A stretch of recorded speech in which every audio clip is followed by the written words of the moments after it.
प्यारे तलबा व तालिबात, अस्सलामु अलैकुम। आज हम समाजी साइंस में तीसरा सबक शुरू करेंगे। आलमे जदीद की जानिब सफ़र।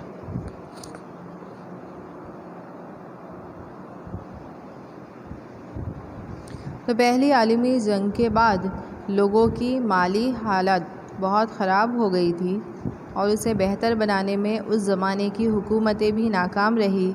इस वजह से लोगों का जमहूरियत पर से यानी हुकूमतों पर से एतमाद भरोसा उठ गया। कुछ मुल्कों में ख़ुद मुख्तार शाही का उरूज हुआ, जिसकी वजह से दूसरी आलमी जंग शुरू हुई थी।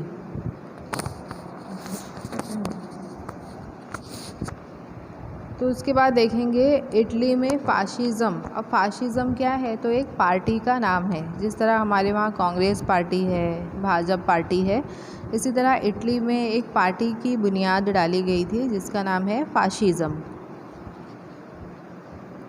तो इटली पहली आलमी जंग में दोस्त मुल्कों की तरफ से शामिल हुआ था और वो जीता भी था। इटली ने पहली आलमी जंग में 12 अरब डॉलर रुपए ख़र्च किए थे और 6 लाख सिपाही भी उसके हलाक हुए थे यानी मारे गए थे। इसके बावजूद जब वर्सेल्स का मुआहदा हुआ तो फ्रांस और इंग्लैंड ने अपने मनपसंद इलाके ले लिए और इटली को नज़रअंदाज किया, जिसकी वजह से इटली की अवाम में बेइत्मीनानी फैल गई और इटली की अवाम इसे अपनी एक बेइज्जती समझ रही थी और इस बेइज्जती का बदला वो दोस्त मुल्कों से लेना चाहती थी।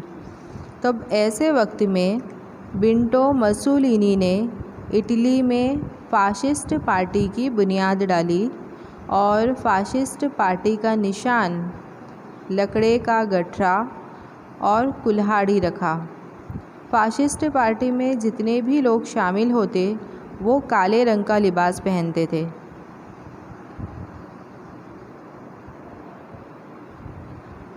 इसलिए वो लोग काले ख़मीस वाले भी कहे जाते थे। इटली को मुसोलिनी ताकतवर मुल्क बनाना चाहता था, इसलिए उसने साम्राज्य पॉलिसी अपनाई।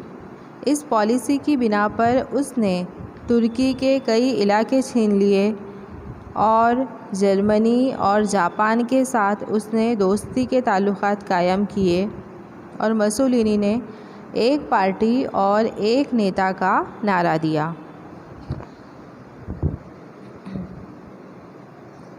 उसके बाद हम देखेंगे जर्मनी में नाज़ी अज़म। तो ये नाज़ी अज़म क्या है? ये भी एक पार्टी का नाम है। तो पहली आलमी जंग में जर्मनी शामिल हुआ था लेकिन वो हार गया था, इसलिए जर्मनी के साथ वर्सेल्स का मुआहदा किया गया था और इस मुआहदे की बिना पर बड़े पैमाने पर उसे जंगी तावान यानी जंगी जुर्माना उस पर नाफिज किया गया था, जिसकी वजह से जर्मनी का इक़्तिसादी निज़ाम दरहम बरहम हो गया था। ऐसे वक्त में जर्मन की आवाम में मायूसी फैल गई थी। वहाँ के हालात को सुधारने में वहाँ की सरकार भी नाकाम थी। तब ऐसे वक्त में एडोल्फ हिटलर ने नाज़ी पार्टी की बुनियाद डाली और वर्सेल्स के मुआहदे की सख्त मुखालिफत की। इसलिए नाज़ी पार्टी में बहुत सारे लोग शामिल होते चले गए और कुछ वक्त में नाज़ी पार्टी ये जर्मनी की सबसे बड़ी पार्टी बन गई। कुछ वक्त के बाद जर्मनी के सदर हिंडेनबर्ग का भी इंतकाल हो गया और एडोल्फ हिटलर खुद जर्मनी का राष्ट्रपति बन गया। राष्ट्रपति बनने के बाद यानी सदर बनने के बाद उसने जहाँ जहाँ जर्मन वहाँ जर्मनी का नज़रिया अपनाया। वो जर्मनी को सबसे ताकतवर मुल्क बनाना चाहता था, इसलिए उसने साम्राज्य पॉलिसी अपनाई। इस पॉलिसी की बिना पर उसने ज़ेकोस्लोवाकिया, पोलैंड, लिथुआनिया जैसे इलाकों पर कब्ज़ा किया। हिटलर यहूदियों का सख्त दुश्मन था। उसने जहरीली गैसों के टैंकों के ज़रिए 4 लाख यहूदियों को मार डाला था, जिसे होलोकास्ट का कत्ले आम कहा जाता है। उसने अपनी आवाम में वर्सेल्स के मुआहदे के ख़िलाफ़ बदला लेने के लिए दुश्मनी की आग भड़का दी थी और वतन परस्ती का जज्बा पैदा किया था। इस तरह पहली आलमी जंग की शुरुआत हुई थी।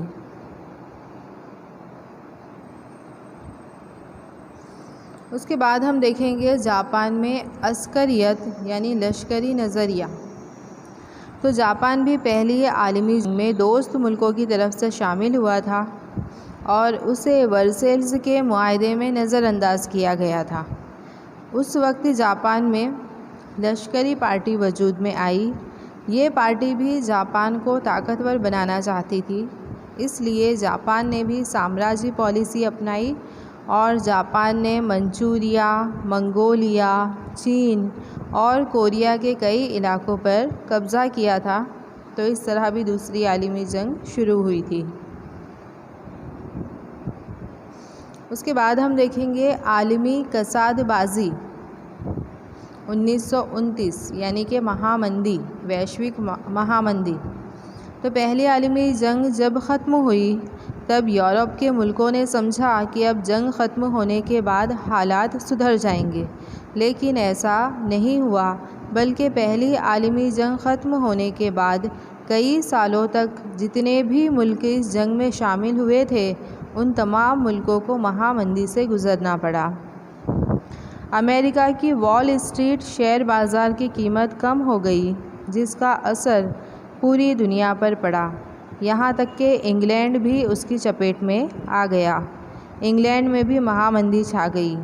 इस तरह पूरी दुनिया में पैसों की कीमत घट गई। नतीजे में पूरी दुनिया के लोगों को महामंदी का सामना करना पड़ा।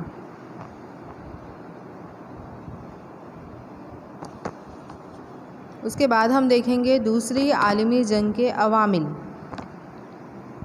दूसरी आलमी जंग कब शुरू हुई? 1939 से शुरू हुई और ख़त्म हुई 1945। तो पहली आलमी जंग ख़त्म होने के बाद वर्सेल्स के मुआहदे में ही दूसरी आलमी जंग के बीज बोए जा चुके थे। अब हम इसके अवामिल देखेंगे, जिसमें सबसे पहली वजह है तशद्दुद पसंद नेशनलिज़म, यानी कि शदीद वतन परस्ती का जज्बा। तो जिस तरह पहली आलमी जंग में यूरोप के लोगों में शदीद वतन परस्ती का जज्बा फैला हुआ था, इसी तरह दूसरी आलमी जंग में भी यूरोप के लोगों में शदीद वतन परस्ती का जज्बा था। वर्सेल्स के मुआहदे की वजह से इटली, जापान और जर्मनी तीनों के साथ नाइंसाफ़ी की गई थी। इसलिए इटली में मसूलिनी ने फ़ाशिस्ट पार्टी, जर्मनी में हिटलर ने नाज़ी पार्टी और जापान में लश्करी पार्टी की बुनियाद डाली गई और इन सर मुख्तार शाहों ने अपनी अपनी पार्टी में शदीद वतन परस्ती का जज्बा पैदा किया था और बदला लेने की आग भड़काई थी। इसलिए दूसरी आलमी जंग हुई। उसके बाद दूसरा अवामिल देखेंगे गिरोहबंदियाँ। तो जिस तरह पहली आलमी जंग में दुनिया दो हिस्सों में, दो ग्रुप में बट गई थी, इसी तरह दूसरी आलमी जंग में भी दुनिया दो हिस्सों में बट गई, दो ग्रुप में बट गई। पहली आलमी जंग के बाद फ्रांस को हर वक्त जर्मनी का खौफ रहता था। इस वजह से फ्रांस ने बेल्जियम, पोलैंड, रोमानिया और ज़ेकोस्लोवाकिया के साथ दोस्ती के ताल्लुकात कायम किए। इसी तरह इटली ने ज़ेकोस्लोवाकिया, यूगोस्लाविया, रोमानिया, हंगेरी, यूनान, तुर्की और ऑस्ट्रिया के साथ मुआहदा किया, यानी दोस्ती की। इसी तरह रूस ने जर्मनी, तुर्की, लिथुआनिया और ईरान के साथ मुआहदा किया। इसके अलावा इंग्लैंड और फ्रांस ने उन्होंने भी दूसरा ग्रुप बनाया और जर्मनी ने रूस के साथ गैर हमला आवरी मुआहदा किया। इस तरह दुनिया में हर तरफ खौफ का माहौल पैदा हुआ और इन अवामिल ने दूसरी आलमी जंग को हवा दी। उसके बाद देखेंगे अस्करियत यानी कि लश्करी नज़रिया।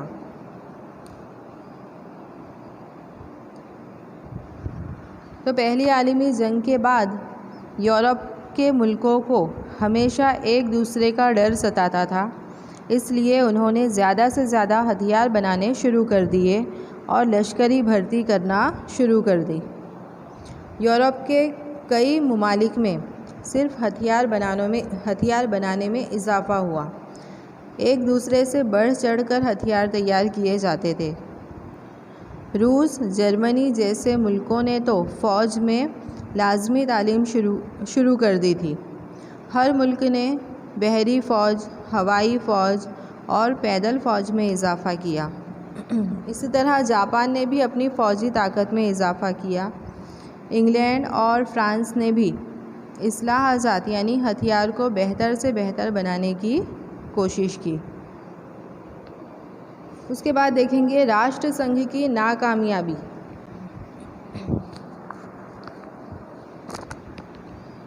तो दुनिया में अमन और सलामती कायम करने के लिए राष्ट्र संघ की बुनियाद डाली गई थी, लेकिन राष्ट्र संघ के पास कोई बड़ी फ़ौज नहीं थी कि वो अपने फ़ैसलों पर इन अजीम ताकतों से अमल करवा सके।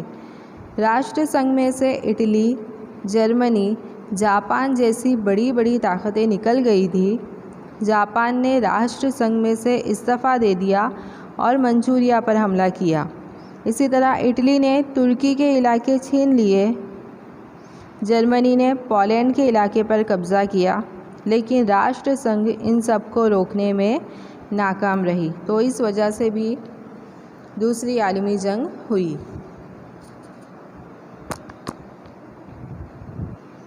उसके बाद देखेंगे वर्सेल्स का मुआहदा। तो पहली आलमी जंग ख़त्म होने के बाद वर्सेल्स का मुआहदा किया गया और इस मुआहदे में जर्मनी को ज़िम्मेदार ठहराया गया और जर्मनी पर 6.5 अरब पाउंड का जंग का जुर्माना लगाया गया। इसके अलावा जर्मनी से रोहर के इलाके छीन लिए गए। जर्मनी का राहाइन नदी बैनुल अक़वामी बहरी रास्ते के लिए खोल दी गई। इस तरह जर्मनी के साथ बहुत ही नाइंसाफ़ी की गई थी। तो जर्मनी के खुद मुख्तार एडोल्फ हिटलर ने वर्सेल्स के मुआहदे को एक कागज़ का चिथड़ा कहकर उड़ा देने का ऐलान किया, जिससे जर्मनी की आवाम को जंग करने का हौसला मिला। इसी तरह दूसरी तरफ जापान को भी इस मुआहदे से बेइत्मीनानी थी। तो वर्सेल्स के मुआहदे से किसी न किसी तरह कुछ मुल्कों के साथ नाइंसाफ़ी हुई थी। इस तरह वर्सेल्स के मुआहदे में ही दूसरी आलमी जंग के बीज बोए जा चुके थे। उसके बाद है एडोल्फ हिटलर की साम्राज्यी निज़ाम की ख्वाहिश। साम्राज्य यानी कि अपना राज फैलाना। तो हिटलर जर्मनी को एक ताकतवर मुल्क बनते हुए देखना चाहता था। उसने जहाँ जहाँ जर्मन वहाँ वहाँ जर्मनी का नज़रिया अपनाया। उसने साम्राज्य पॉलिसी अपनाई और हिटलर के साम्राज्य निज़ाम का सबसे पहला शिकार ऑस्ट्रिया हुआ। हिटलर जर्मन फ़ौज के साथ 12 मार्च 1938 के रोज़ ऑस्ट्रिया में दाखिल हुआ और वहाँ पर कब्ज़ा किया। इसी तरह जर्मनी ने ज़ेकोस्लोवाकिया पर भी कब्ज़ा किया। उसके बाद 1939 में लिथुआनिया की मेमल बंदरगाह पर भी उसने कब्ज़ा किया। तो हिटलर की साम्राज्य निज़ाम की पॉलिसी भी दूसरी आलमी जंग की एक अहम वजह थी। उसके बाद देखेंगे जर्मनी का पोलैंड पर हमला और उसका फौरी सबब। तो जर्मनी ने 1 सितंबर 1939 सुबह सवेरे खामोश पोलैंड पर हमला किया और इस तरह दूसरी आलमी जंग का आगाज़ हुआ। दूसरी आलमी जंग की शुरुआत हुई। हालांकि इंग्लैंड और फ्रांस ने इस जंग को रोकने की कोशिश की, लेकिन जर्मनी ने उनकी एक ना सुनी। नतीजे में इंग्लैंड और फ्रांस को भी इस जंग में कूदना पड़ा। लिहाजा पूरी दुनिया में जंग की आग के शौले भड़क उठे और दूसरी आलमी जंग शुरू हो गई। अब इसके आगे के जो टॉपिक है वो हम अगले पीरियड में पढ़ेंगे।